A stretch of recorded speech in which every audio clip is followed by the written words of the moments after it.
Hi guys, this is Mr. Mad Fan Man Cam with guest star Lukey channel. Luke Henson from Lukey channel. Yes, of course. Same thing. This little one here, she's just getting in the way. Anyway, so today is a new segment which I'm going to call Classic Who with Pudding Brains. And Pebbles. No, just Pudding Brains. I think Pebbles is going to be here for all of them. So today we are going to be watching, just got Frontier in Space.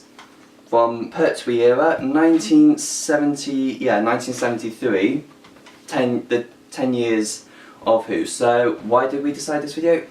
Well, basically because I was looking for something more with Daleks and the Master. And that led me to three options. So first we had, well, obviously this one first. There was also the Five Doctors in 1983.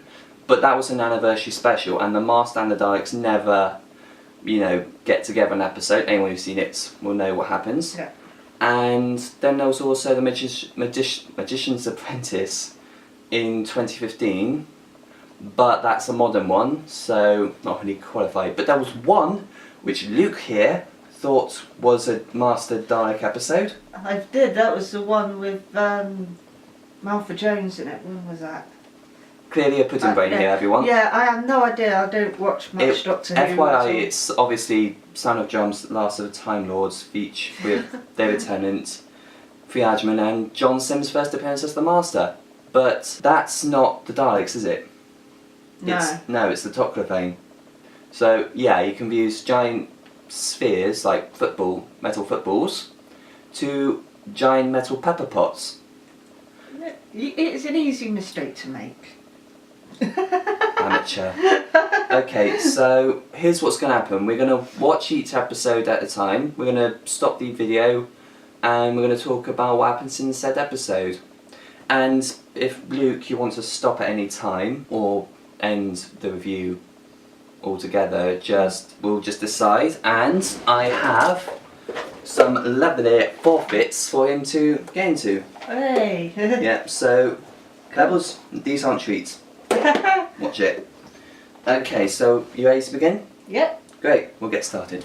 Okay, so that's part one out of the way. What do you think so far? I think compared to the more modern ones, it's fairly more slow paced. Yeah, I think it's more focused on getting to the destination, the journey more than the destination. Yeah. With modern episodes, they tend to go a bit too fast. Yeah, I'd go along with that. Yeah. I mean, I think it'd be better if they did it like this. Yeah. Okay, so other than pacing, what did you think of Jon Pertwee as the Doctor? He actually did a pretty damn good job. Yeah. Yeah. I mean, okay. Yeah, well, anything to add to that? Already, he's a good Doctor. Yeah. I'm not particularly fond of him. I mean, Okay. he doesn't make my top 10. I'm so sorry to all of you Jon Pertwee fans out there. It's just, if you keep watching, you see that some of his characteristics and actions don't really seem very Doctor-y. Okay, so what about Jo Grant, Katie Manning? Oh, you mean the Companion, yeah. companion? I think she stated the obvious a bit too much. Yeah, I think that tends to be what happens with companions. Yeah. More voice of the audience. But here's the thing, if you watch the whole Pertwee era, he has three female companions: Liz Shaw, Jo Grant, Sarah Jane. Yeah. Liz is a scientist and she's more in tone with the Doctor. She knows what he's talking about most of the time. Yeah. Asks the right questions, lot more intelligent. Yeah. But the BBC didn't like it, so ditched her after her first season, replaced her with Jo Grant, who lasted 3 seasons. Now if you keep watching this story and compare it to some of the earlier ones, you could see she gets a bit more development. Yeah. So to be honest, in this episode she comes across as a dumb blonde. Well, in fairness, she's a dumb blonde. Okay.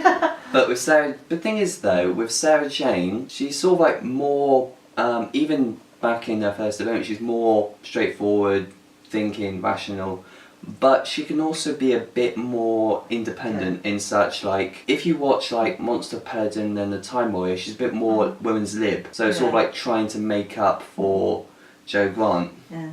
But I also found they really like to ram irrelevant information down our throats. Irrelevant? Like what? Like the coordinates and the ship numbers. I think they repeated that massive long 12-digit number. Like, How many times did they do that? About 3 at least. Must thing could is, have though- even been more. Well, the thing is, though, it would probably be more likely in that Yeah. scenario. Whereas with if you watch like Girl in the Fireplace and 42, the Yeah. modern ones, they just give the ships names. Yeah. But in fairness, it would have just been easier just to give them serial numbers.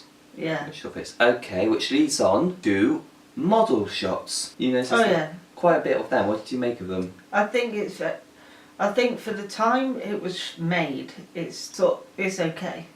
Yeah, I If mean, I'd seen it if I'd seen something like that in a modern episode of Doctor Who, I'd be disappointed. well, they have used model shots a few times in the modern series. That's Yeah. sort of like, with model shots, I always see them as an art form. You got to perfect them. And that one. They do show quite a bit of detail though Yeah. in the designs, and you don't see strings, do you? Yet. No. I could tell they used a heck of a lot of green screen. I think it was blue screen at the time. Okay. I mean, yeah, I don't know. I'll have to Google it later. Yeah. Okay, while we're talking on effects, the obvious best thing about it is the costumes. What do you think of the Draconian and Ogron costumes and the characters themselves? I think their costume was pretty good. Yeah, because actually they're John Pertwee's favourite monster. Yeah, and they actually. Because he always found the most realistic design. Yeah, they actually look pretty darn real. Yeah, Yeah. yeah. I mean, especially the prince, Yeah. because he gets a lot of screen time. Very Star Wars-esque. What about the Ogrons? Ogrons, I don't really have an opinion on those. They seemed. Yeah, but the Ogrons, as they stated, appeared in the previous Yeah. The Day of the Daleks. Those are pretty good. Draconians haven't appeared in the series yet, Yeah. but they also appeared in a 90s spin-off called The Mind Game Saga, Yeah. and it was just an individual costume, but it looks a lot like an updated version of the ones here. Not much of design change, but it's more like perfecting the design. Yeah. I get what you're saying. Okay, so you said you wanted to. What did you want to see in this episode? Master and Daleks. Have we seen them yet? No. Are you disappointed? No, because I feel like they're getting somewhere with this, with the sound thing. So, do you want to move on, or are you ready for your first forfeit?